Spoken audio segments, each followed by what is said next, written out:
It had been a long enough time since the two had talked intimately, and Maria told Regina that her meditation classes weren't going so well. "I'm not doing the meditation I'm supposed to be doing at home," she told the surprised Regina. She seemed so peaceful.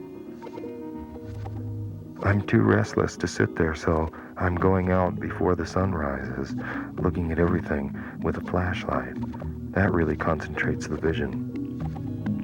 She had seen a lot of pretty things, like the lilacs in bloom, the spider's dewy web, what the ants seemed to want from the peonies. She really didn't know. She was raised Catholic. Her parents were very religious. She was perhaps trying to come up with her own personal Catholicism with this meditation class. And she told Regina what the autumn leaves did at night on the ground, how preoccupied the cats seemed in the dark, and what she saw in the neighbor's shed, out of season, and she never spoke of it. And it surprised Maria to realize she had never spoken of any of this to anyone before. "But you've been doing this such a long time," and Regina looked a little amazed, thinking of the spaces between autumn and spring. "Well, in the spring it got really surprising," Maria said, and went on to tell Regina about these two ghosts she'd met in the orchard in the early hours in some bright light that should not have been there. She had met them at a barbecue months before.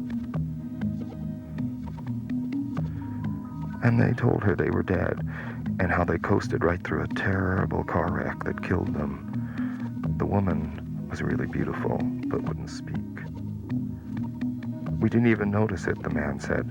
"We pulled off at a rest stop, and some people we barely knew, just like we barely know you, sat down with us and gave us some sandwiches and explained that we were dead. I think they were pastrami sandwiches," the man said. "You know," Maria concluded, "he really reminded me of my brother." Regina was more than a little creeped out at Maria's story. Maria's brother was really dead, and Regina was scared. "Are you trying to tell me that I'm dead, Maria, and that you are too?" And Regina started to cry. She hadn't been prepared to hear all this, and she felt like she had been coasting on after a terrible bloody accident for months.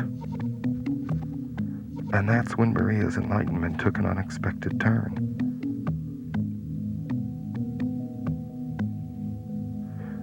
She took Regina into her arms and kissed her passionately and tenderly with an aching outpouring of life. They were both very surprised.